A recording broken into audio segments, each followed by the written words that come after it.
Hi everybody, this is Ronnie for another episode of the interview with an expert in the fair trade industry. Today we are interviewing Mitos Urgel from WEAVE. WEAVE stands for Women Education for Advancement and Empowerment, and we are here in Chiang Mai, Thailand, in one of your offices. So, Mitos, thank you for being on our show, and we will try to have a conversation so that we can bring value to other fair trade organizations, but also ethical social businesses. So let's start. My first question is, could you briefly explain what is WEAVE, what are you doing, and what is your role in this organization? Okay. You have said it very correctly. It's women's education for advancement and empowerment. And we've been working with displaced persons from Myanmar on the Thai-Myanmar border in the last 3 decades. We work to advance the status and rights of women in order to live life with dignity. We also work with disadvantaged women on the Thai. Oh, sorry. It's okay. Continue. We also work with women, with Thai women, disadvantaged women in the Thai villages surrounding the refugee camp. I'm the overall coordinator. I manage the program on education, economic empowerment program, and as well as youth program. All right, very good. Thank you. And I know you, so I know you are also part of WTO Asia. Well, WEAVE is a member of WTO Asia, but you also have a role within the organization. You are the treasurer, if I'm correct. Yes, so I work with the board of directors, and especially because WTO Asia has landed in Thailand. Yeah, we have our secretariat office in Chiang Mai, and as based in Chiang Mai, I provide supporting role. Apart from my work as a treasurer, I provide a supporting role, particularly in regards to the Thai administration and management. Right.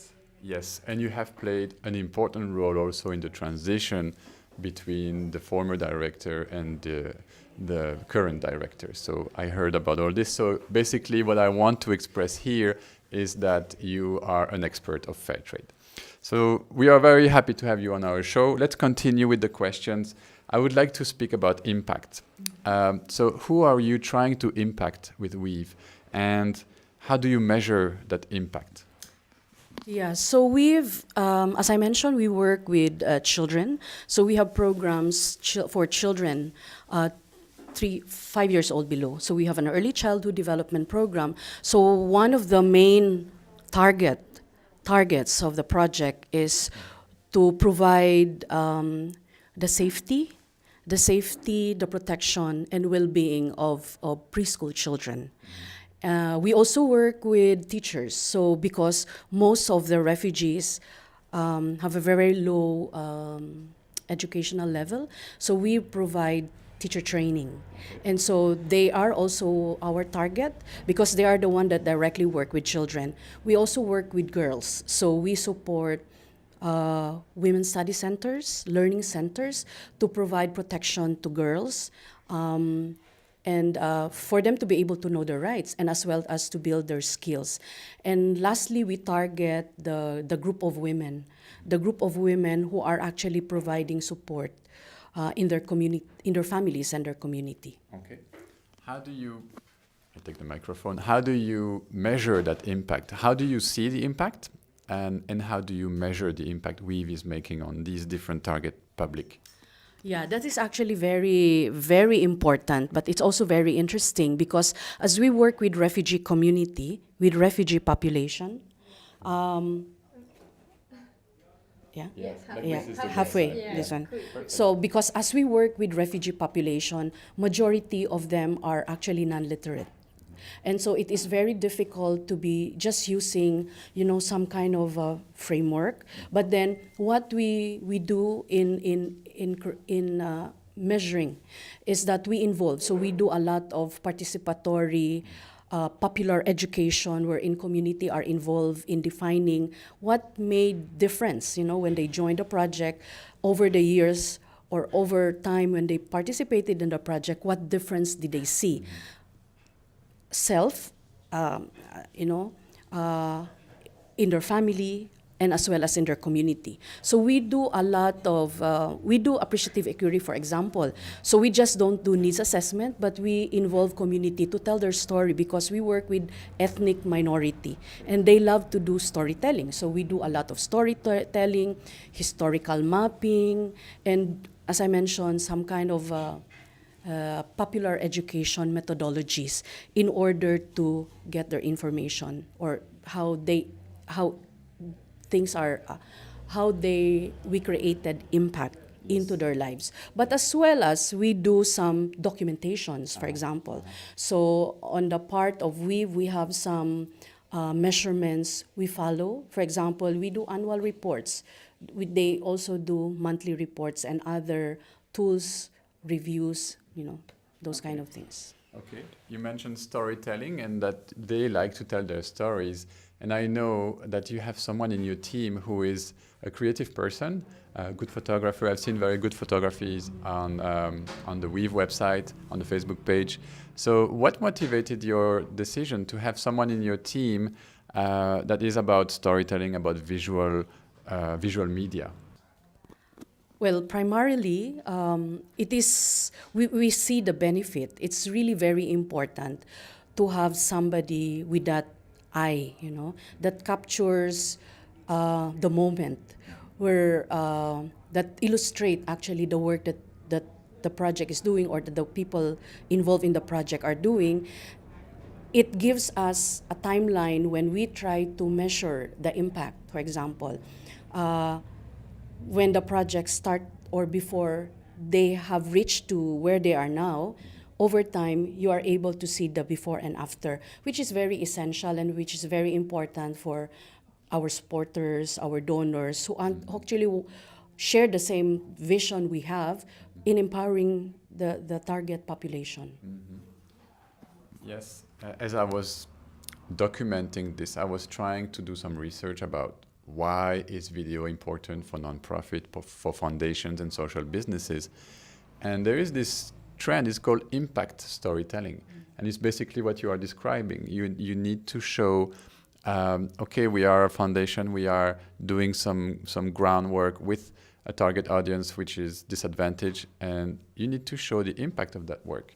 And storytelling, visual storytelling with good photography, good video is very powerful, because you can really not only tell as an organization, oh, we do this, but you can give a voice to the beneficiaries, and I think this is very powerful. Thank you, and I'm looking forward to discuss more with that person in your team to learn more about how he does it. Okay, next question. Yes, about the fair trade movement. You are involved in WTO Asia in different ways, and I was curious to have your insider's point of view on what are some of the challenges the movement is going through actually. There are many challenges that we continue to face, and I think that is very normal given the changing dynamics, the social milieu that we are operating. We are not operating in a vacuum, and particularly because we come from the South. So for example, the ability to access market, the ability to find good price for the products that disadvantaged producers or that producer from the South are making, establishing relationship with buyers, for example. This is one of the major challenges that we are experiencing. How do we bring out the best of the producers so that it's not just a one-time buying, but there is continuity, there is relationship built between the producers and the buyers. Okay. Yes. Okay, so my next question, Mitos, is about marketing.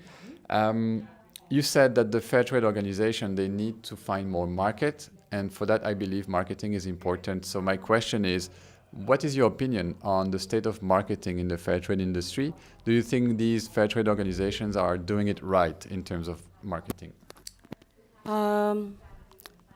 Yeah, I think in my perspective, actually, I think that FTOs are not yet doing enough. That there is still a very big gap, or there is still a very big need to fill in order to have that market access. It is very important that to remember or to know that there are challenges in the resources in the area of looking for sufficient funding, for example, in terms of material resources, but as well as human resources. It needs competency, actually, for somebody to be working on marketing.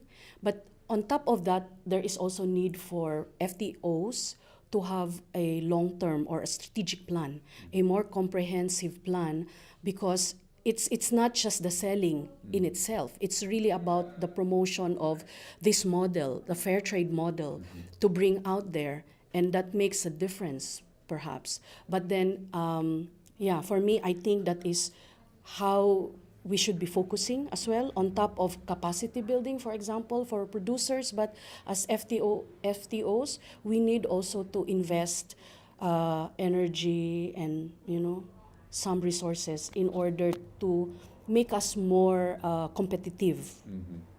Yeah, I'm glad you say this, because this is also what we are trying to prove in the fair trade industry with Fair Trade Connection. We are trying to help these fair trade organizations improve their marketing skills. So what would you do if you had a limited marketing budget? Where would you invest? Like, what would be the priority for you? What do you think should be the priority for many fair trade organizations in terms of investing their marketing budget?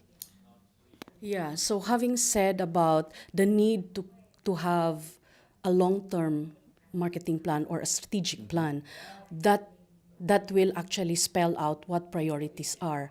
At the top, on the top of my head, I think that it is really very important with with e-commerce or with internet or the digital spaces. We have spaces now to exploit that.